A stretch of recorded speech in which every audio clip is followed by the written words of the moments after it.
창세기가 드디어 50장, 오늘 50장에 이르렀습니다. 올 한 해 창세기 말씀을 처음 시작하면서 창세기 2장 15절 말씀을 나누었습니다. 제가 읽어드릴게요.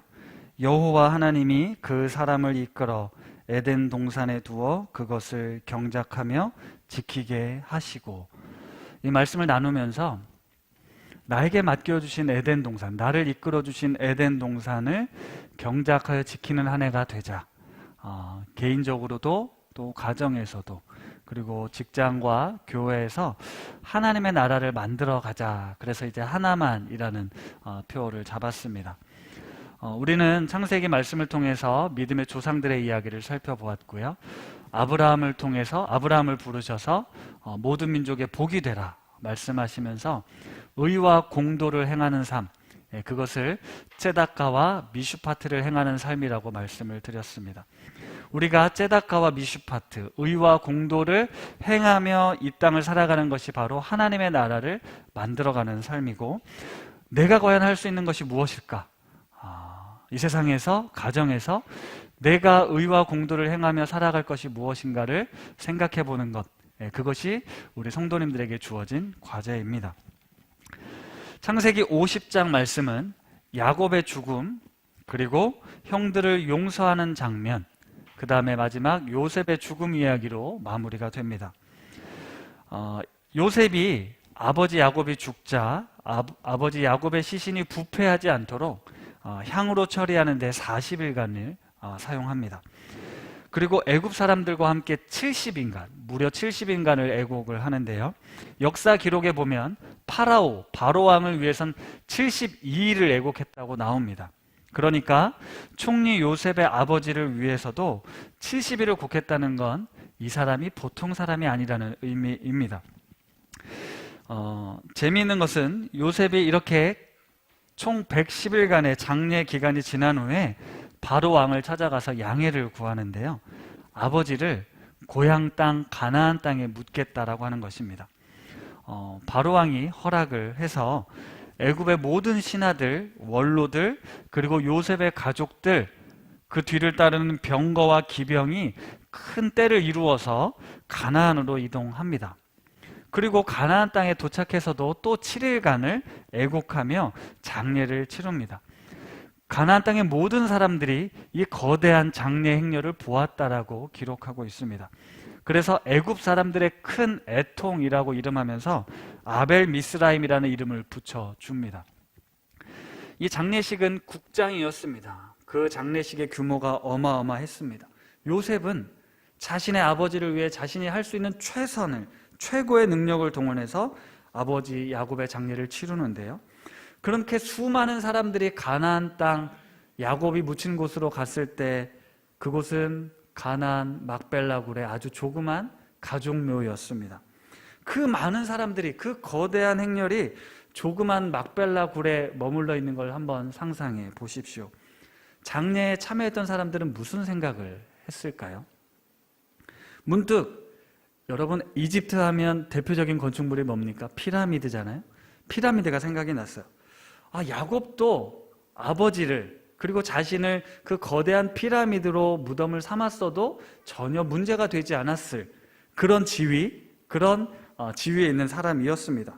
그런데 굳이 거대한 애굽에서 그 거대한 피라미드 무덤을 제껴두고 고향의 작은 마을로 우리 부모님들이 묻혀있는 그 막벨라굴의 장례를 지내는 것을 보면서 저는 믿음의 사람들이 가야 할 곳이 어디인지, 약속의 땅으로 하나님의 약속을 믿고 그곳으로 가야 하는 우리 인생의 종착지에 대해서 생각해 보게 되었습니다.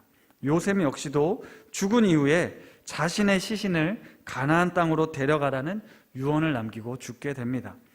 몇 주 전에도 말씀드렸지만 우리는 하나님의 백성이라는 정체성을 갖고 살아가는 사람들입니다. 애굽이라는 거대한 권력과 종교 문화 앞에서 흔들림 없이 믿음을 지켜냈던 요셉과 그의 가족들을 본받자라고 말씀을 드렸죠. 우리는 자녀들에게 이 땅의 것이 아니라 하나님 나라의 유업을 물려주어야 합니다. 하나님만이 우리의 복이 되시고 우리의 기업이 되신다고 성경은 누누이 이야기하고 있습니다. 마태복음 20장에 보면 포도원 품꾼 이야기가 나오는데요. 마태복음 20장 1절 말씀을 잠깐 한번 읽어보도록 하겠습니다. 같이 읽겠습니다. 시작. 마치 품꾼을 얻어 포도원에 들여보내려고 이른 아침에 나간 집 주인과 같으니. 여기 잠깐 띄워주세요. 잘 보십시오. 천국을 뭐라고 묘사하냐면 포도원으로 묘사하지 않고 포도원 주인으로 묘사를 하고 있습니다. 하나님의 나라, 천국을 어떤 공간적인 개념으로 묘사하지 않고 하나님 자신이 하나님의 나라라는 것을 설명하고 있습니다. 그러니까 우리는 하나님의 나라를 생각하면 어떤 공간적인 개념을 생각하지만 이건 존재론적인 개념입니다. 포도원 주인처럼 살아가는 것, 그것이 하나님의 나라라는 거예요. 포도원 주인 되신 하나님과 우리가 동행하며 살아가는 것, 거기가 바로 하나님의 나라라는 것입니다. 따라서 우리는 하나님을 알고 하나님을 믿고 그분과 동행하는 삶을 사는 것, 그것이 바로 하나님의 나라이며 우리의 삶도 우리 자녀들의 삶도 이 신앙을 물려주어야 하는 것입니다. 김혜곤 교수님께서 하나님 나라를 설명하던 중에 그리스도인으로 현존한다라는 것, 그리스도인으로 현재 존재한다라는 것이 이런 의미라고 책에 기록해 두었는데요. 제가 읽어드릴게요. 어떤 물체나 공간에 지배당하지 않으면서 그곳에 영향을 끼치는 방식으로 존재하는 것을 의미한다. 그리스도인으로 현존한다는 건 어떤 물체나 공간에 지배당하지 않고 그곳에 영향을 끼치는 방식으로 존재하는 것을 현존이라고 하는 것입니다. 우리는 애국과 같은 삶을 살고 있지만 이 땅에 하나님의 백성으로 하나님 나라를 살아가는 것, 그것을 그리스도인으로 살아간다라는 의미인 것입니다. 요셉은 애굽의 총리가 되는 꿈을 꾼 사람은 아닙니다. 오히려 하나님께서 요셉을 통해 이스라엘을 구원하시고자 하는 꿈을 꾸셨고 요셉은 그 도구로 사용되었을 뿐입니다. 야곱도 그러했고 요셉도 그러했지만 결코 애굽에서 부와 명예를 누리는 것을 자신들의 삶의 목적으로 삼지 않았습니다. 어제 그 부모 교육이 있었습니다. GPS 부모 교육이 있어서 장신대 기독교 교육과 신현호 교수님 모시고 강의를 들었는데요. 코로나 시대의 신앙교육에 대한 강의였습니다. 강의가 너무 좋았는데 이제 많이 참석 못하셔서 좀 아쉬웠습니다. 다음 달에 있을 전염병에 대한 역사적 이해도 모시기 힘든 강사님을 모셨거든요. 12월 셋째 주 토요일 날 많은 분들이 참여하시면 좋겠는데 어제 강의 중에 교수님께서 우리 자녀들을 교육할 때 우리 자녀들의 눈앞에, 내 눈앞에 있는 당장의 문제들에 집착하지 말고 좀 멀리 내다볼 필요가 있다라는 말씀을 하셨어요. 멀리 내다본다라는 의미가 저에게는 우리가 하나님의 나라, 하나님과 함께하는 삶, 우리가 죽어서 가는 하나님의 나라, 이 요셉과 야곱, 이 믿음의 조상들이 바라보았던 그 세상, 그 나라를 멀리 바라보면서 오늘을 살아가야겠다는 생각을 했습니다. 그렇기 때문에 우리의 삶의 방향과 목적을 바로하고 우리가 하나님께서 어떻게 우리를 구원하시고 사용하실지 그 일은 우리는 알 수 없지만 오늘 우리에게 주어진 삶의 현실을 그렇게 하나님의 나라를 바라보며 멀리 바라보며 살아갈 것을 이야기를 했습니다. 하나님과 동행하면 그것이 하나님의 나라며 하나님의 뜻이 이루어지는 것인데요. 그렇게 우리는 그리스도인다운 삶을 오늘날 바로 이때 살아가는 것을 신앙의 목표로 삼아야 합니다. 요셉은 아버지 장례를 치르고 형제들과 함께 돌아옵니다. 근데 형들이 이제 걱정을 하기 시작합니다. 그동안은 아버지가 살아계셨을 때는 요셉이 아버지가 있으니까 자신들에게 뭐 복수를 하거나 해코지를 하지 않았다라고 생각했는데 이제 아버지가 돌아가셨으니 이제 형들에 대한 그동안에 숨겨왔던 복수를 행할 것이라고 걱정을 합니다. 그래서 사람들을 보내서 요셉에게 자신들의 이야기를 전달하는데요. 형들이 비록 요셉에게 정말 몹쓸 짓을 했지만 용서해 주라고 아버지 야곱이 이야기했으니 요셉에게 우리의 죄를 좀 용서해 달라고 이야기를 합니다.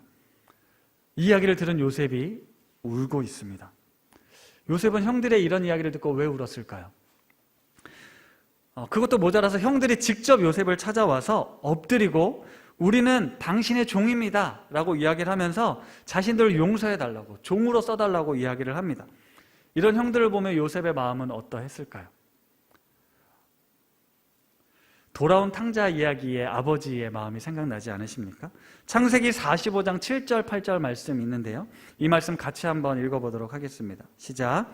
하나님이 큰 구원으로 당신들의 생명을 보존하고 당신들의 후손을 세상에 두시려고 나를 당신들보다 먼저 보내셨나니 그런즉 나를 이리로 보낸 이는 당신들이 아니요 하나님이시라.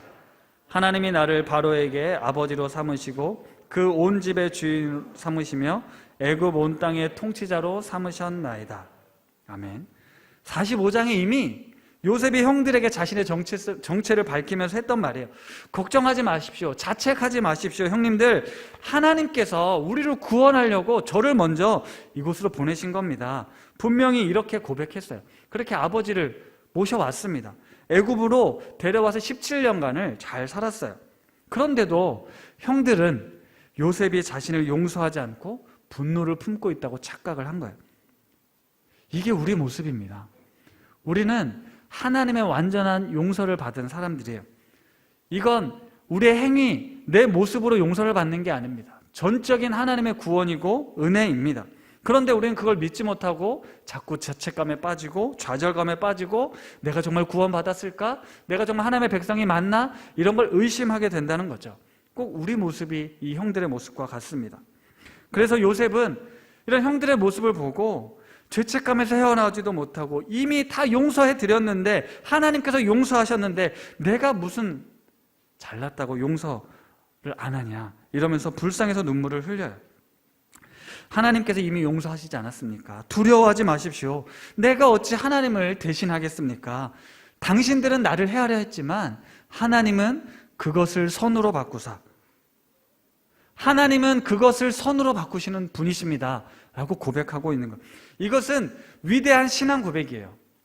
요셉을 통해 하나님께서 예수 그리스도의 구속 사역을 이미 예표하신 사건입니다. 인간은 하나님의 아들 예수 그리스도를 십자가에 못 박혀 죽였습니다. 우리는 하나님의 아들 예수 그리스도를 십자가에 못 박혀 죽인 존재들입니다. 하지만 하나님께서는 예수 그리스도를 다시 살리시고 그 죽음과 부활의 소망을 통해 우리를 영원한 생명을 주셨습니다. 이것이야말로 하나님이 그것을 선으로 바꾸신 사건이 아니고 무엇이겠습니까? 요셉의 고백을 통해 이스라엘 백성을 구원하신 하나님의 놀라운 구속사를 보여주고 있는 것입니다. 사랑하는 성도님, 우리는 좀 더 멀리, 좀 더 크게 우리의 삶을 바라볼 수 있어야 합니다. 나의 인생도 우리 자녀들의 인생도 하나님의 관점으로 바라볼 수 있어야 합니다. 그러면 애굽의 휘황찬란한 문명도 우리는 유혹에 빠지지 않습니다. 우리가 가야 할 목적지, 인생의 목적지가 애굽이 아니라는 것을 알게 되면 하나님의 나라로 우리가 지금 두벅두벅 걸어가고 있다면 우리는 그 애굽의 문명에 동화되지 않는 것입니다. 지난주에 제가 이제 설교를 했는데 어떤 집사님께서 이런 이야기를 들려주셨어요. 목사님 설교를 듣고 본인이 읽고 있는 SF 소설 당신 인생의 이야기의 책이 생각이 났다는 거예요. 이 책을 바탕으로 몇 년 전에 컨택트라는 영화가 개봉이 됐었거든요. 이 영화의 내용은 외계인의 언어를 배우는 내용입니다. 재밌는 사실은 이 외계인이 사용하는 언어가 과거와 현재와 미래를 함께 표현하는 언어라는 거예요. 그들이 사용하는 언어는 과거와 현재와 미래를 함께 다 담고 있는 언어를 쓰는데 인간이 그 언어를 배우는 내용이었어요. 인간이 사용하는 언어로 인해서 생각하는 방식이 바뀔 수 있다라는 이론이 있습니다. 이론이 아니고 가설인데 사피어 워프라는 가설이거든요. 이제 그걸 참고로 소설을 썼는데 사람이 세상을 이해하는 방법과 행동이 이 언어와 관련되어 있다는 가설이에요. 그러면서 하나님이 우리에게 뜻을 전해주는 예언이 그런 집사님이 생각했던 외계인의 언어, 과거와 현재와 미래가 다 담겨져 있는 말씀이 하나님의 말씀이 아닌가 싶은 생각이 들었습니다. 저도 굉장히 긍정이 됐어요. 하나님은 우리의 과거와 현재와 미래를 다 보시는 분이시잖아요. 다 알고 계시잖아요. 전지전능하신 분이 바로 하나님 아닙니까? 하나님께서 우리의 삶을 다 알고 있고 하나님의 말씀이 그런 말씀이라면 우리의 삶이 하나님께 붙들려 있을 때 우리의 삶의 미래는 당연히 형통하고 밝지 않겠습니까? 당신들은 나를 해하려 하였으나 하나님은 그것을 선으로 바꾸사.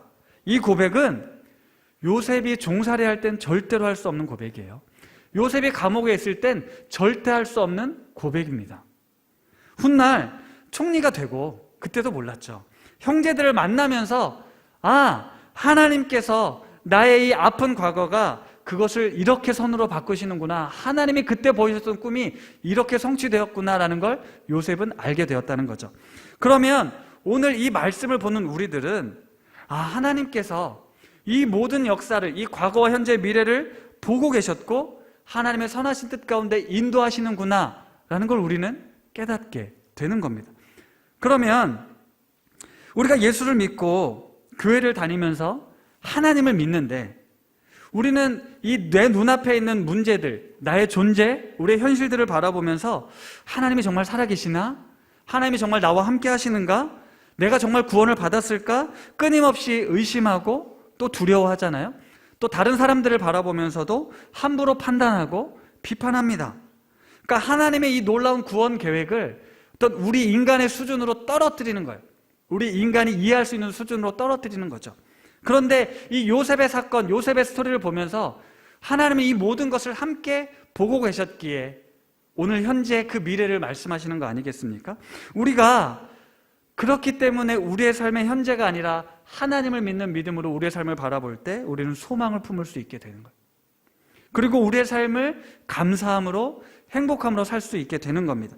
이미 승리한 경기인 줄도 모르고 재방송을 보면서 지금 우리 팀이 지고 있다고 짜증내고 화를 내는 그런 인생이 우리들의 인생이라는 거예요. 우리 그럴 필요 없다라는 거죠. 하나님께서 이미 우리의 삶을 선하게 바꾸실 것을 약속하셨고 몸소 보여주셨고 예수 그리스도를 통해서 분명히 우리에게 보여주셨습니다. 그것이 우리가 예수를 믿는 복입니다. 예수 그리스도가 우리의 소망이 되시는 이유입니다.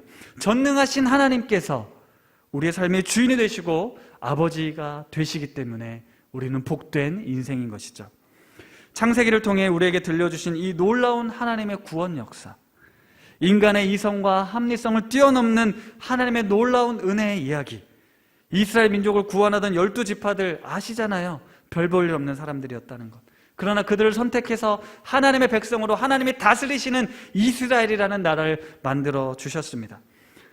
하나님께서 온 우주 만물을 창조하셨다는 창조의 이야기로부터 시작해서 인간의 죄악으로 말미암은 타락, 그 결과의 심판, 그러나 다시 그 인간을, 이 세상을 구원하기 위해 창조 세계를 회복하시기 위한 하나님의 구원 사역 이야기가 바로 창세기의 내용이며, 아브라함을 부르셔서 가나안 땅을 약속하시고 너희를 이 땅의 복의 통로로 삼을 거야 라고 말씀하신 하나님의 약속이 성취되는 이야기가 바로 창세기 말씀이었습니다. 우리는 요즘 하나시를 통해 사사기 말씀을 보면서 끝없는 실패, 배신, 그 역사로 가득한 우리의 모습을 바라봅니다. 그럼에도 불구하고 용서하시고 사랑으로 품으시는 구원의 이야기, 하나님의 놀라운 사랑의 이야기가 우리에게 주어져 있습니다. 예수 그리스도를 통해, 십자가를 통해 역사 속에서 결정적으로 승리하시고 요한계시록을 통해 하나님 나라의 완성이 우리에게 복음으로 주어져 있습니다. 말씀을 마무리하려고 합니다. 사랑하는 성도 여러분, 예수님께서는 십자가에서 내려오라는 사람들의 조롱에도 불구하고 묵묵히 하나님의 나라를 바라보며 십자가의 길을 걸어가셨습니다. 죽음을 통해 생명을 얻게 될 것을 아셨습니다. 이 땅에 메시아 왕국을 건설하기보다 십자가와 부활을 통한 하나님의 나라를 하나님의 나라의 도래를 바라보며 예수님은 십자가의 길을 걸어가셨습니다. 이집트의 거대한 문명 속에서 자신의 신앙을 지킨 요셉과 그 이야기, 그 가족들의 이야기가 오늘날 우리의 삶의 이야기가 되면 좋겠습니다. 아무런 일도 일어나지 않는 것 같고 아무런 힘도 능력도 없는 것 같지만 묵묵히 믿음의 자리를 지키며 하나님과 동행하는 사람들을 통해 하나님께서는 반드시 일하실 것입니다. 사단은 세상의 권세를 휘두르며 죄악이 승리할 것처럼 우리를 집어삼키려 할 것처럼 발악하고 있지만 하나님은 그것을 선으로 바꾸사 오늘과 같이 만민의 생명을 구원하시는 하나님의 놀라운 역사를 써내려 갈 줄 믿습니다. 믿음으로 살아가고 있는 우리 성도님의 삶에도 하나님의 놀라운 역사가 살아 응답되시기를 간절히 축복합니다.